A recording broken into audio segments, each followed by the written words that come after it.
नमस्कार, स्वागत है आप सभी का। आपको पता लग गया कि आज का हमारा विषय क्या है। आज का अपना विषय है नेशनल मैथमेटिक्स डे, राष्ट्रीय गणित दिवस, जिसको हम 22 दिसंबर को ग्रेट मैथमेटिशियन श्रीनिवास रामानुजन के बर्थडे के रूप में सेलिब्रेट करते हैं। इसकी शुरुआत 2012 में प्रधानमंत्री मनमोहन सिंह जी ने 26 फरवरी को रामानुजन के 125वीं बर्थडे एनिवर्सरी के रूप में की थी और उन्होंने उस साल को 2012 को नेशनल मैथमेटिक्स ईयर भी डिक्लेयर किया था। तो हम ये देखते हैं कि श्रीनिवास जो रामानुजन है उनका मैथमेटिक्स में बहुत बड़ा योगदान है और उन्होंने उस टाइम पे ये जो स्टाम्प है, ये जो फोटो आप देख रहे हैं, ये उन्होंने नेशनल मैथमेटिक्स डे पे रामानुजन को ये स्टाम्प के डेडिकेट के रूप में इसको डिक्लेयर किया था। तो अब हम देखेंगे कि रामानुजन बहुत महान मैथमेटिशियन थे। तो उनके लिए 2017 में कोप्पम में आंध्र प्रदेश में रामानुजन मैथ पार्क का भी निर्माण किया गया है। तो रामानुजन थे जो बड़े ग्रेट मैथमेटिशियन थे, तो इसलिए हम जानते हैं कि उनकी जो जीवनी क्या थी, यानी कि लाइफ स्टोरी और कुछ रोचक तथ्य रामानुजन के बारे में, उनको देखने की कोशिश करेंगे। तो आइए शुरुआत करते हैं। तो जो रामानुजन थे उनका जन्म 22 दिसंबर 1887 को कोयम्बटूर के इरोड नामक गांव में हुआ था, जहां पे क्या है कि अधिकांशतः ब्राह्मण परिवार रहते थे।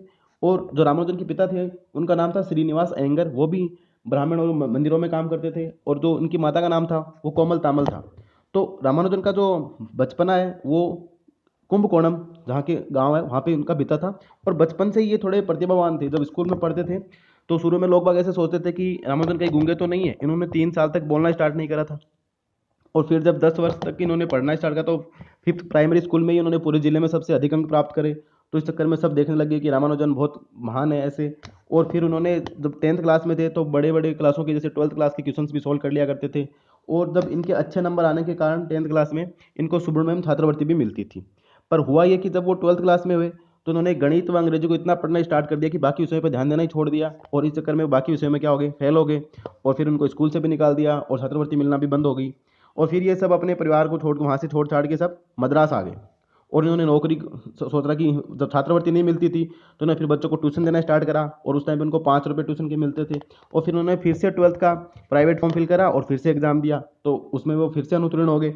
इसके बाद जब इन्होंने मद्रास में नौकरी ढूंढने सोच गए तो वहाँ पे इन्होंने प्रोफेसर सी जो डिप्टी कलेक्टर थे वहाँ के, श्री वी रामास्वामी, उनसे मिले। उन्होंने देखा कि रामानुजन में थोड़ी प्रतिभा है गणित के प्रति, तो उन्होंने इनको एक नौकरी दिलाई। और जहाँ पे उनको छात्रवृत्ति थी वो 25 रुपये मिलना स्टार्ट हो गया। तो उस टाइम पे रामानुजन को थोड़ा काम मिलने लग गया, टाइम भी मिलने लग गया। तो उन्होंने सबसे पहले वहाँ पे एक पेपर पब्लिश करा, Bernoulli number, property of Bernoulli number. तो उसके बेसिस पे इनको फिर वहाँ पे कलर की नौकरी मिली और सब कुछ थोड़ा अच्छा रहने लग गया। तो रामानुजन ने वहाँ पे जो उनका जो पेपर पब्लिश हुआ, तो जो इंडियन जर्नल ऑफ मैथमेटिक्स में इनका पेपर पब्लिश हुआ, तो उसके बेसिस पे रामानुजन थोड़े ठीक ठाक सब कुछ चलने लग गया इनका। और उस दौरान इनकी शादी भी हो जाती है जानकी मल नामक कन्या से। तो वो भी ऐसे इनके लिए अच्छा हुआ सब कुछ। और इनकी जो इष्ट देवी थी नामगिरी, उनके प्रति रामानुजन का बहुत अडिग विश्वास था। वो सोचते थे कि ये बहुत कुछ कर सकती है इनके लिए, और इनके अटूट विश्वास के कारण ये सब उनके लिए हुआ।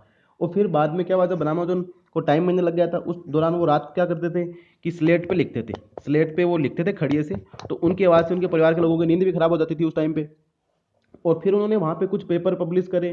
तो उस दौरान वो वहाँ पे सर जो प्रोफेसर थे, जो शेषु अय्यर प्रोफेसर थे, उनसे मिले तो उन्होंने इनके फॉर्मूले देखे तो उनको लगा कि ये बहुत अच्छा है। तो उन्होंने, उनकी नज़र में थे प्रोफेसर हार्डी, प्रोफेसर जी एच हार्डी।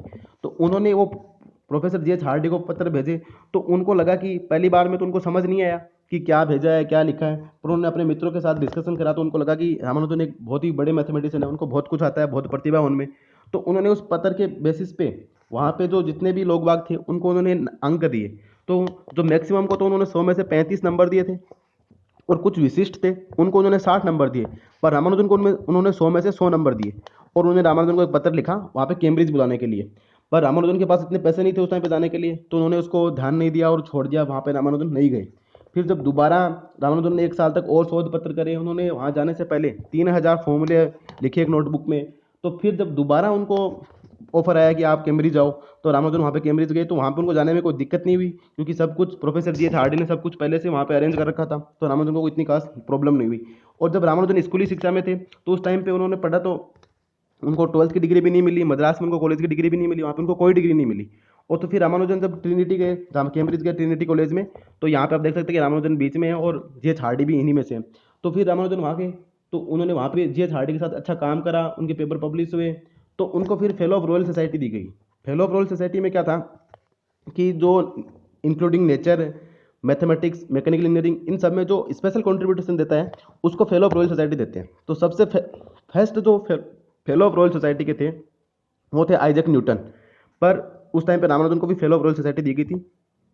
और जो रामानुजन जिस कॉलेज में पढ़ते थे यहाँ पे मद्रास में, वहाँ पे उनको कोई डिग्री नहीं मिली थी, पर ट्रिनिटी कॉलेज में उस टाइम उनको बैचलर ऑफ आर्ट्स की डिग्री दी गई थी, रिसर्च 1916 में। उस टाइम पे क्या होता था, अभी तो जैसे बीएससी एमएससी ये सब होता है, उस टाइम पे सिर्फ बीए होता था। तो बीए होता था तो रामानुजन को bachelor of arts research degree की वहाँ पे मिल गई थी। तो रामानुजन फिर अद्भुत कार्य करने लगे वहाँ पे, उनके चक्कर में उनके पेपर पब्लिश होते थे अच्छे खासे। पर धीरे धीरे एक प्रॉब्लम ये आने लगी कि रामानुजन का जो स्वास्थ्य था वो धीरे धीरे डाउन होने लग गया था। जब स्वास्थ्य धीरे धीरे रामानुजन का डाउन होने लग गया, फिर रामानुजन को सोचा कि अब वापस उस विदेश अपने देश आ जाना चाहिए। तो वहाँ से फिर रामानुजन अपने स्वदेश आ गए। और फिर वहाँ पे क्या हुआ कि जब उस टाइम पे जो इंग्लैंड गवर्नमेंट थी उन्होंने रामानुजन को 1 लाख पाउंड इनाम के रूप में दे रहे थे, और रामानुजन ने मना कर दिया कि ये सब मुझे नहीं चाहिए, ये सब आप भारत के जो गरीब बच्चे हैं जो पढ़ने में असमर्थ हैं उनको दे दीजिए। और रामानुजन की फिर ऐसे ही अचानक से मृत्यु हो जाती है 26 अप्रैल 1920 को कुंभकोणम में। पर रामानुजन के जो विचार थे वो ऐसे थे कि मेरे लिए गणित के उस सूत्र का कोई मतलब नहीं है जिससे मुझे आध्यात्मिक विचार न मिलते हो। तो रामानुजन की एक बड़ी मतलब ऐसे अपन बोल सकते हैं कि मैथमेटिक्स में बहुत बड़ा योगदान था, उन्होंने नंबर थ्योरी में बहुत कुछ करा है। तो इस प्रकार से रामानुजन एक महान जो चैप्टर था गणित का उसका अंत हो गया। और अब हम बात करते हैं रामानुजन के जो जीवन से जुड़ी कुछ रोचक तथ्य। तो रोचक तथ्य में सबसे पहले अपन बात करते हैं कुछ स्टोरी, जैसे हार्डी रामानुजन नंबर। हार्डी थे वो रामानुजन के मेंटर थे, जिनके अंडर में रामानुजन ने शोध करा था। उन्होंने रामानुजन को सबसे अच्छे पहचाना। एक बोलते हैं जैसे कि एक जोरी है वो हीरे की अच्छे से पहचान कर लेता है, वैसे हार्डी थे, उन्होंने रामानुजन को अच्छे तरीके से जान लिया था कि रामानुजन क्या है। तो हुआ क्या कि जब रामानुजन बीमार थे उस टाइम पे, तो वो हॉस्पिटल में एडमिट थे। तो जब जीएच हार्डी उनसे मिलने जाए तो वो जिस कैब से गए थे उसके नंबर थे 1729, 1729 थे। तो अब रामानुजन ने उनको बताया कि यार आज तो ऐसी कैब में आया हूँ कि उसके नंबर कुछ इंटरेस्टेड नहीं है। तो रामानुजन ने पूछा कि नंबर क्या था, तो हार्डी ने बताया कि नंबर तो 1729 था। तो रामानुजन बड़े क्यूरियस थे, उन्होंने बोला कि ये तो बहुत अच्छा नंबर है, कि ये सबसे छोटा नंबर है जिसको अपन 2 नंबर्स के क्यूब के रूप में व्यक्त कर सकते हैं। जैसे कि 1729 को अपन 1 का क्यूब प्लस 12 का क्यूब लिख सकते हैं, और 9 का क्यूब प्लस 10 का क्यूब लिख सकते हैं। तो इस प्रकार से इसको अपन लिख सकते हैं। तो इससे रामानुजन बोले तो बहुत अच्छा नंबर है। अब इसी को अपन क्या बोलते हैं, रामानुजन नंबर भी बोलते हैं, हार्डी रामानुजन नंबर भी बोलते हैं। इस प्रकार से और भी नंबर थे बाद में, पर सबसे छोटा नंबर 1729 था। और जैसे 4104 है, ये भी अपन 2 नंबर्स के क्यूब के रूप में लिख सकते हैं। इसको 2 का क्यूब प्लस 16 का क्यूब, 9 का क्यूब प्लस 15 का क्यूब। पर ये तो क्या है, इसके बाद आता है। तो सबसे छोटा नंबर तो क्या था, 1729। तो इसको रामानुजन ने बताया कि ये तो बहुत अच्छी बात है कि सबसे छोटा नंबर है, इसको अपन 2 नंबर के क्यूब के रूप में भी लिख सकते हैं। एक और रोचक तथ्य ये है कि रामानुजन से पूछा गया कि आपका कोई क्लोज फ्रेंड नहीं है, तो रामानुजन ने कहा कि नहीं, ऐसा कोई फ्रेंड मुझे मिला ही नहीं। कि जैसे आप उन्होंने इस नंबर से एक्सप्लेन करा, इसका कोई वैसे लिखित तथ्य तो अवेलेबल नहीं है, पर ऐसा मानते हैं लोग। बाकी उन्होंने बताया कि 220 जैसे नंबर है और 284 है, 284।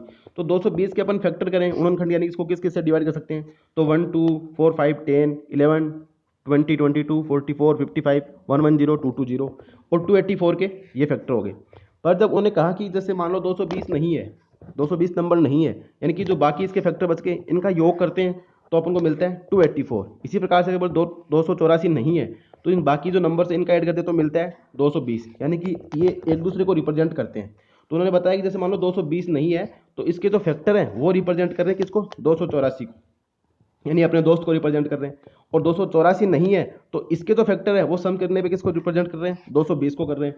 तो रामानुजन ने कहा कि दोस्त हो तो ऐसे होने चाहिए जो एक दूसरे की अनुपस्थिति में एक दूसरे को रिप्रेजेंट करें। तो बोले मुझे कोई ऐसा दोस्त मिला नहीं, तो इसका पर लिखित तथ्य नहीं है। और फिर जैसे आप सबको पता होगा कि 2012 में उनके ऊपर मूवी भी बनाई गई थी, the man who new infinity, 2015 में। और रामानुजन जब भारत वापस आए थे, जब उनकी डेथ हो गई थी, तो उनको पहले पता लग गया था कि उनकी डेथ होने वाली है, क्योंकि उनका विश्वास था कि जो नामगिरी नामक देवी है, उनकी जो इष्ट देवी थी नामगिरी, उन पर उनका बहुत अटूट विश्वास था। तो उस टाइम उनको पता लग गया था उनकी डेथ होने वाली है। तो इंग्लैंड गवर्नमेंट ने उनको 1 लाख पाउंड दिए कि आप अपने परिवार का गुजारा भत्ता करें और अच्छे से रहें।